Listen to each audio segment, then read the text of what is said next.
بسم اللہ الرحمن الرحیم۔ حضرت موسیٰ علیہ السلام اپنی بیوی بچوں کے ساتھ سفر کے اندر ہیں۔ اللہ رب العالمین کی طرف سے حکم آ گیا، اے موسیٰ نبی مجھ سے ملاقات کرنے کے لیے آئیے۔ موسیٰ علیہ السلام کے ذہن میں خیال آیا، بیوی بچوں کو یہاں پر چھوڑنا پڑے گا، میری بیوی بھی حاملہ ہے، ان کا کیا بنے گا، ان کو کھلائے گا کون، پلائے گا کون؟ مجھے اور آپ کو بھی اپنے رزق کی فکر پڑی رہتی ہے، کہاں سے کھائیں گے، بچوں کو کہاں سے پلائیں گے۔ توجہ کریے گا، اللہ رب العالمین نے اپنے نبی کے دل سے یہ بات نکالنے کے لیے کہا، اے میرے نبی پتھر دیکھ رہا ہے؟ جی دیکھنا ہوں۔ کہا ماری نا لاٹھی۔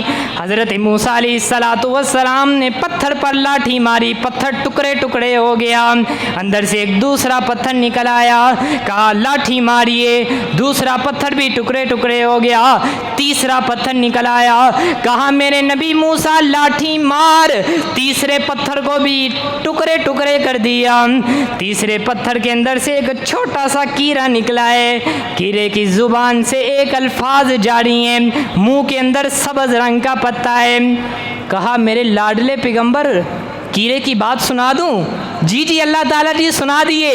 تو اب کیڑا جو ہے وہ اپنی زبان حال سے کیا کہہ رہا ہے؟ سبحان من یرانی ویسمع کلامی، پاک ہے وہ پوری کائنات کا خالق و مالک جو تین پتھروں کے اندر مجھے دیکھ بھی رہا ہے، میری سن بھی رہا ہے، ولا یذکرنی، مجھے بھولتا بھی نہیں ہے، مجھے یاد بھی کرتا ہے، ویعرف مکانی، اور تین پتھروں کے اندر میری ضروریات بھی وہ پورا کر رہا ہے۔ اللہ اکبر، تین پتھروں کے اندر ایک کیڑے کی سننے والا، اس کے مکان کو جاننے والا، اس کے رزق کا خیال کرنے والا، کیا اشرف المخلوقات انسان کا خیال نہیں کرے گا؟ کیا اسے نہیں سنے گا؟ کیا اس کو نہیں دیکھے گا؟ کیا اس کے رزق کا خیال نہیں کرے گا؟ کرے گا، پکار تو صحیح، مانگ تو صحیح، اس کے دینے کے اندر کسی قسم کی کوئی غلطی نہیں ہے، میرے اور آپ کے مانگنے کے اندر کمی ہے۔ ایک دن ہاتھ اٹھا، دنیا سے دور ہٹ اور اس سے مانگ، وہ دے گا۔ تھوڑی سی تاخیر تو ہو سکتی ہے، لیکن اللہ رب العالمین کی طرف سے نہ ہو سکتی، نہیں ہو سکتی۔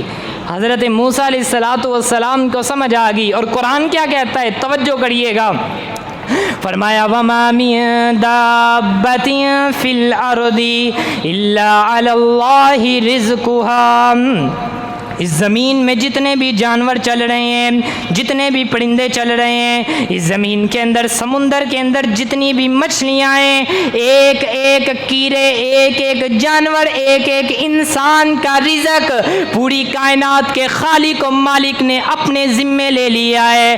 سوال آپ سے، جب پوری کائنات کے خالق و مالک نے پوری کائنات کی مخلوقات کا رزق اپنے ذمے لے لیا ہے، تو کسی کی جرت ہے کہ کسی کے رزق کی بندش لگائے، کسی کے رزق کے اندر گرا لگا دے؟ رب کعبہ کی قسم ہے، میرا تو ایمان اور عقیدہ ہے، پوری کائنات کے بابے مل جائیں، پوری کائنات کے پیر اور فقیر مل جائیں، سارے مل کر کسی کے رزق کی بندش نہیں لگا سکتے۔ اللہ نے جتنا لکھا ہے کھائے گا، مرنے سے پہلے اپنے پیٹ میں وہ نوالا اتارے گا، کیونکہ رزق اللہ رب العالمین کے ذمے ہے۔ دعا کریں اللہ تعالی ہمیں سمجھ عطا فرمائے۔ لوگ آتے ہیں جی دم کریے، فلاں نے میرے رزق کے اندر بندش لگوا دی ہے، رب کعبہ کی قسم ہے کوئی رزق کے اندر بندش نہیں لگا سکتا۔ حضرت عبداللہ ابن عباس چھوٹے سے ہیں، امام الانبیاء نے سواری کے پیچھے بٹھایا ہوا ہے، اور کیا سکھا رہے ہیں؟ کہا میرے بیٹے، اگر اللہ تعالیٰ تجھے کوئی چیز دینا چاہتا ہے تو پوری کائنات مل کے وہ تجھ سے روک سکتی؟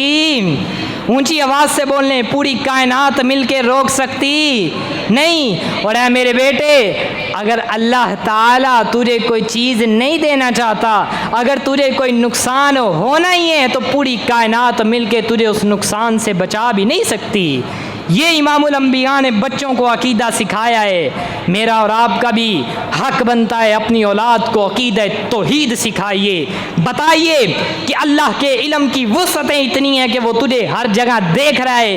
میرے بیٹے جھوٹ نہیں بولنا، چوری نہیں کرنی، میرے بیٹے غلط حرکت نہیں کرنی۔ اپنی اولاد کو سکھا، پریشان ہونے کی ضرورت نہیں، پر رب کا قرآن، پر محمد کا فرمان، مدرسے میں پڑھتا جا، آگے بڑھتا جا، تیرے رزق کی ذمہ داری اس نے لی ہے، تجھے دنیا کے پیچھے جانے کی ضرورت نہیں ہے۔